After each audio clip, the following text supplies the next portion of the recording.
চতুর্থ ধাপের উপজেলা নির্বাচনের প্রচারণার হালচাল জানাতে ব্রাহ্মণবাড়িয়ার সদর উপজেলা থেকে আমাদের সাথে যোগ হচ্ছেন সহকর্মী খন্দকার রায়হান। রায়হান, ব্রাহ্মণবাড়িয়া আমরা বরাবরই দেখি উত্তপ্ত থাকে ভোটের মাঠ, সেখানে উপজেলা পর্যায়ে বর্তমানে কি পরিস্থিতি আমাদের বিস্তারিত জানাবেন।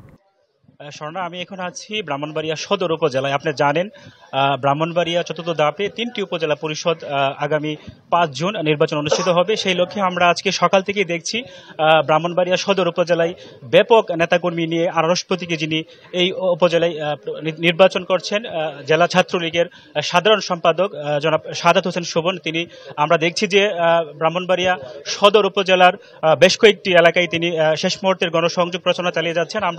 আমাদের সাথে তিনি আছেন, আমরা তার সাথে এই মুহূর্তে যুক্ত হব। এই মুহূর্তে আমরা যুক্ত হচ্ছি জেলা ছাত্রলীগের সাধারণ সম্পাদক যিনি আনারস প্রতীক নিয়ে এই উপজেলায় প্রতিদ্বন্দ্বিতা করছেন জনাব শোভন, আমাদেরকে যদি আপনি একটু জানান যে আপনার সাথে বেশ কয়েকজন প্রবীণ প্রার্থীও আছে, আপনি একজন তরুণ প্রার্থী, তো সেই ক্ষেত্রে আপনি জয়ের ব্যাপারে কতটা আশাবাদী এবং ভোটারদের প্রতি আপনার আহ্বানটা কি?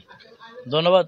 আসলে ব্রাহ্মণবাড়িয়া সদর উপজেলায় আসন্ন সদর নির্বাচনে আগামী 5 জুন সদর উপজেলা আসলে ব্যাপক উৎসাহ উদ্দীপনার মাধ্যমে সারা দেশের থেকে আমার মনে হয় ব্রাহ্মণবাড়িয়া সদর উপজেলা ব্যতিক্রম একটা নির্বাচন হচ্ছে, যে সাধারণ মানুষের ব্যাপক অংশগ্রহণ স্বতঃস্ফূর্ত সকল জায়গায়। আপনি ইতিমধ্যে লক্ষ্য করবেন যে প্রচারণায় মানুষের সাধারণ সদর উপজেলা অনেক মানুষের অংশগ্রহণ।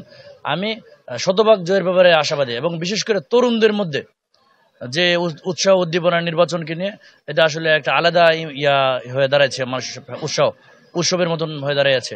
এবং আগামী 5 তারিখে আমি ইনশাল্লাহ শতভাগ আশাবাদী যে ব্যাপক ভোট বিপ্লবের মাধ্যমে বুঝিয়ে সুনিশ্চিত হবে।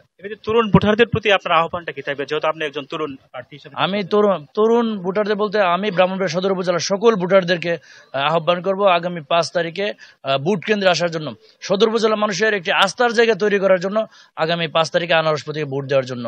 ধন্যবাদ আপনাকে। স্বর্ণা, শুনছিলেন জনাব সাদাত হোসেন শোভনের কথা। আমরা পরবর্তী লাইভে অন্য কোনো প্রার্থীকে নিয়ে যুক্ত হব। এই ছিল আমার কাছে নির্বাচনের প্রচারণা সর্বশেষ পরিস্থিতি। খন্দকার রায়হান আমাদের সাথে যুক্ত ছিলেন ব্রাহ্মণবাড়িয়া থেকে।